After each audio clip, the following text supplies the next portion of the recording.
क्या कोई देश सच में सुपर पावर बन सकता है अगर वो अपनी आत्मा यानी सोल को ही भूल जाए? आए दिन सुनने को मिलता है कि सरकार को मंदिर और धर्म की राजनीति से ऊपर उठकर डेवलपमेंट पे फोकस करना चाहिए, जीडीपी पर फोकस करना चाहिए, जो कि सही भी है। मंदिर और धर्म व्यक्तिगत आस्था का विषय है, कोई राजनीतिक मुद्दा नहीं। और जो लोग इसे बस हथियार की तरह इस्तेमाल कर रहे अपने किसी और फायदे के लिए, अगर वो थोड़ा सा भी धर्म के रास्ते पे चलने लगे तो हमें सुपर पावर बनने से कोई रोक भी नहीं सकता, क्योंकि भारत के लिए धर्म और डेवलपमेंट ये दोनों अलग रास्ते नहीं हैं, बल्कि एक ही हैं। तो इस वीडियो में हम ये डिस्कस करेंगे हिंदुइज्म से हमारी सोसाइटी और इकोनॉमी में क्या बेनिफिट्स देखने को मिलते हैं और कैसे हिंदुइज्म चतुर पुरुषार्थ यानी धर्म, अर्थ, काम, मोक्ष के एक होलिस्टिक फ्रेमवर्क की बात करता है, जो इस देश को और इस देश के लोगों को अपलिफ्ट कर सकता है।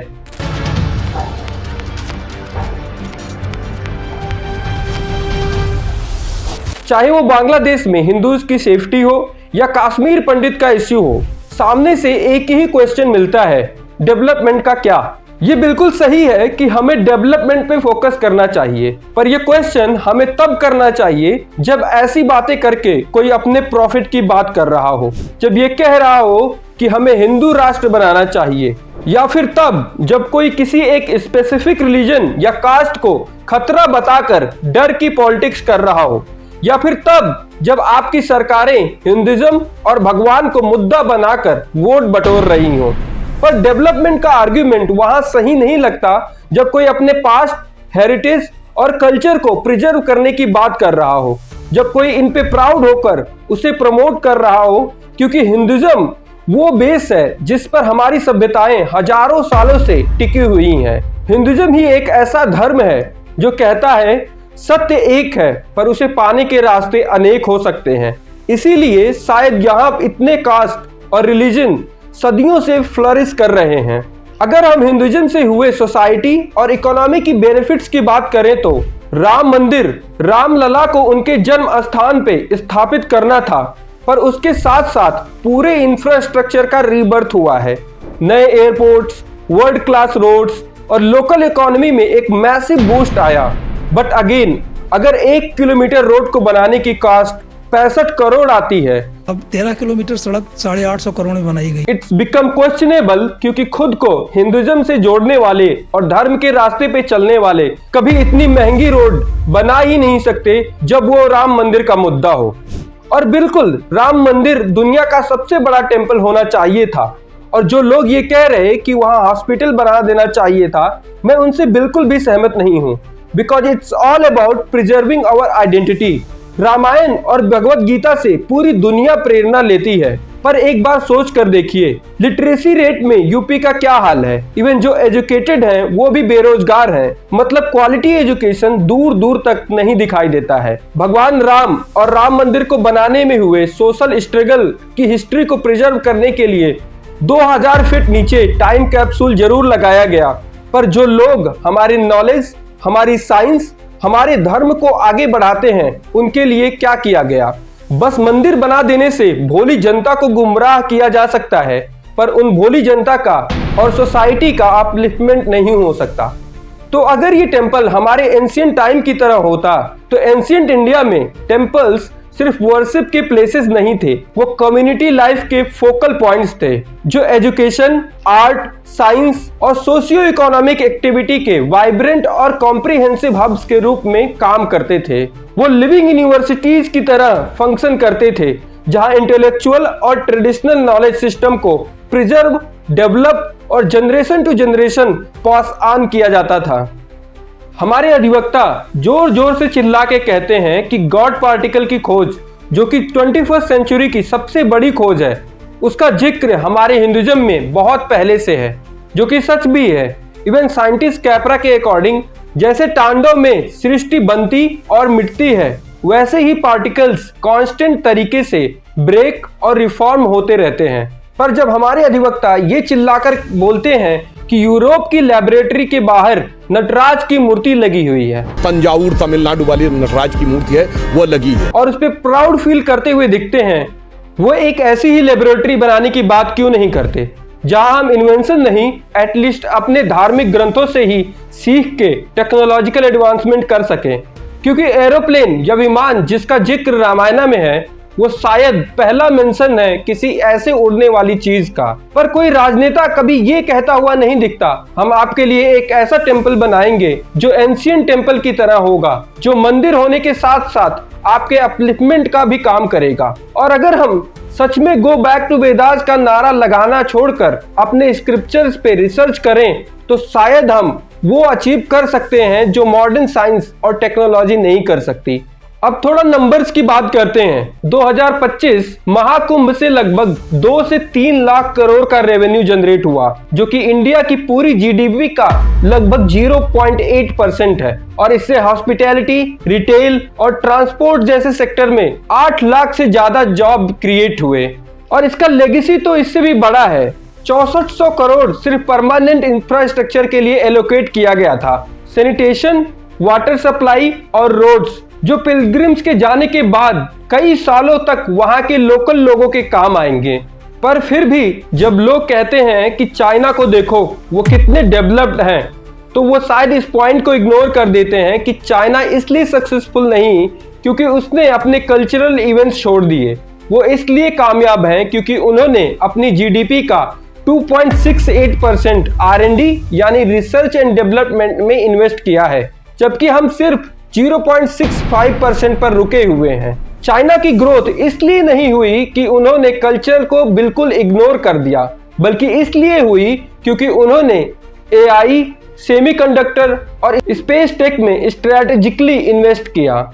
हमारी स्ट्रगल हमारी ट्रेडिशन नहीं है, हमारा असली प्रॉब्लम आउटडेटेड एजुकेशन सिस्टम, जहां एजुकेशन बस डिग्री पाना है, इनोवेशन और इंफ्रा का कोई अता पता नहीं है, जिसकी वजह से हमारे ब्राइटेस्ट माइंड इसरो छोड़कर नासा जाना ज्यादा पसंद करते हैं। और कुछ ही IITians हैं जो देश में रहकर देश के लिए कुछ करते हैं। पर इंडिया की ट्रू स्ट्रेंथ हिंदुइज्म और डेवलपमेंट को साथ लेकर चलने में है। हम बुलेट ट्रेन्स और टेम्पल्स दोनों साथ बना सकते हैं। हम चांद पे भी जा सकते हैं और चांद को वर्शिप भी कर सकते हैं। हम सैटेलाइट्स लॉन्च करने के साथ साथ अपने सेंट्स को सेलिब्रेट भी कर सकते हैं।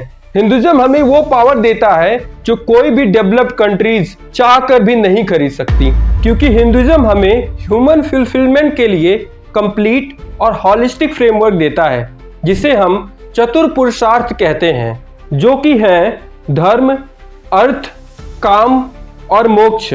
और सबसे खास बात यह है कि ये चारों एक दूसरे से अलग नहीं है, बल्कि ये इंटरडिपेंडेंट है एक मीनिंगफुल लाइफ के लिए। पहला है धर्म यानी इथिकल लिविंग, राइटियसनेस, ड्यूटी, जो ये इंश्योर करता है कि इंसान अर्थ यानी मनी, काम यानी प्लेजर को रिस्पॉन्सिबिली प्राप्त करे। ये आज से नहीं है कि रामायण और महाभारत के टाइम से ही हिंदुइज्म के लिए गाइडिंग प्रिंसिपल की तरह था। पर आज हर कोई हिंदुइज्म को वेपनाइज कर रहा है, उसे अपने फायदे के लिए यूज कर रहा है, चाहे वो पॉलिटिशियन हो या फिर पुकी बाबा। पर धर्म के रास्ते पे चल कोई नहीं रहा है।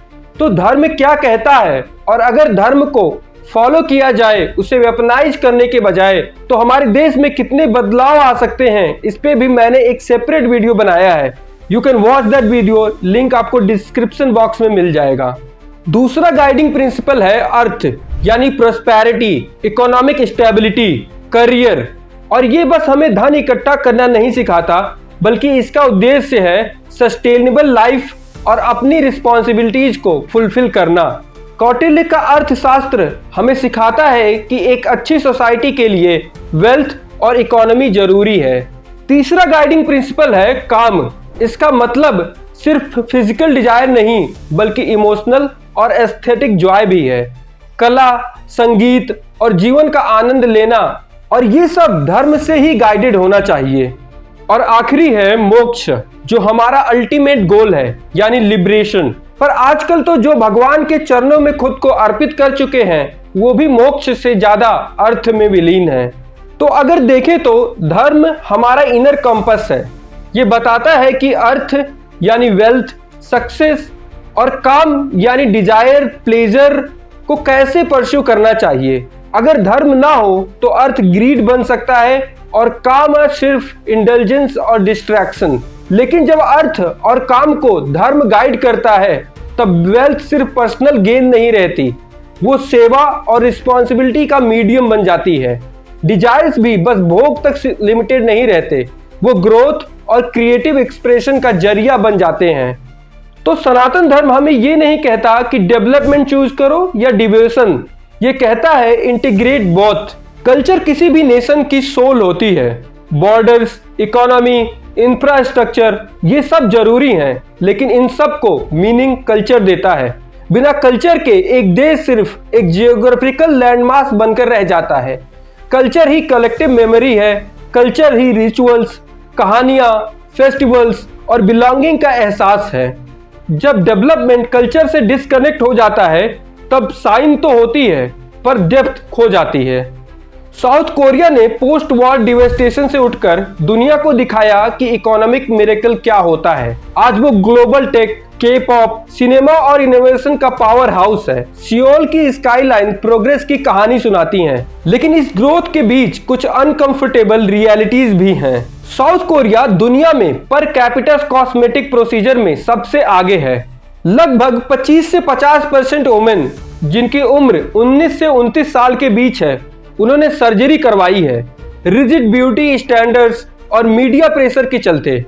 यूथ हाइपर कॉम्पिटिटिव एकेडमिक और कॉर्पोरेट सिस्टम के बीच खुद को रूटलेस महसूस करते हैं, और ऐसा बस इसलिए है क्योंकि डेवलपमेंट जब एक्सटर्नल मैट्रिक्स पे डिपेंड करने लगता है तो इंटरनल सोल गायब हो जाती हैं। इसीलिए कल्चर एंड ग्रोथ हमेशा एक साथ होने चाहिए।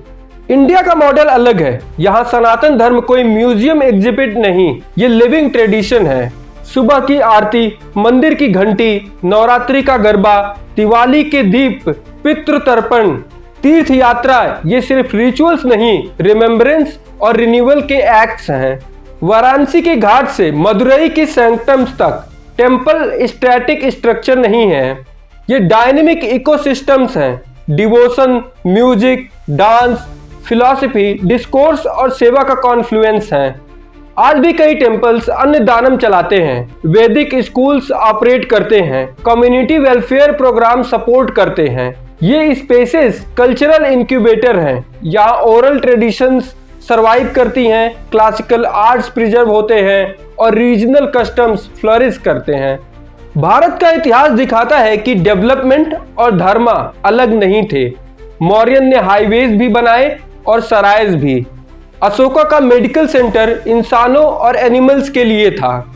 चोला इरिगेशन सिस्टम्स ने तमिलनाडु को एग्रीकल्चरल पावर हाउस बनाया।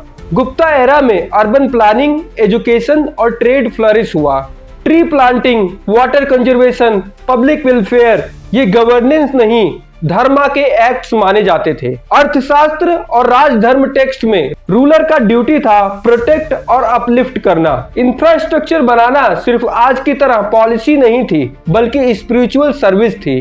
तो अगर सही मायने में देखें तो डेवलपमेंट बिना कल्चर और रिलीजन के अधूरा है। पर आज हमारे इतने बुरे हालात बस इसलिए हैं कि हम आज बस खुद के रिलीजन और पास्ट अचीवमेंट्स पे प्राउड करते हैं, पर हमारे एंसेस्टर्स के बनाए हुए प्रिंसिपल्स को फॉलो करने में विश्वास नहीं रखते। सनातन धर्म हमें बैलेंस सिखाता है। अर्थ को परस्यू करो पर धर्म के अंदर, काम को एंजॉय करो पर सेल्फ कंट्रोल के साथ, मोक्ष को गाइडिंग लाइट बनाओ। तो फ्रेंड्स, आपका क्या सोचना है? क्या इंडिया अपनी स्पिरिचुअल आइडेंटिटी के बिना सुपर पावर बन सकता है? नीचे कमेंट्स में डिस्कस करते हैं। अगर आपको ये लॉजिक सही लगा हो तो please subscribe to my YouTube channel. Thank you.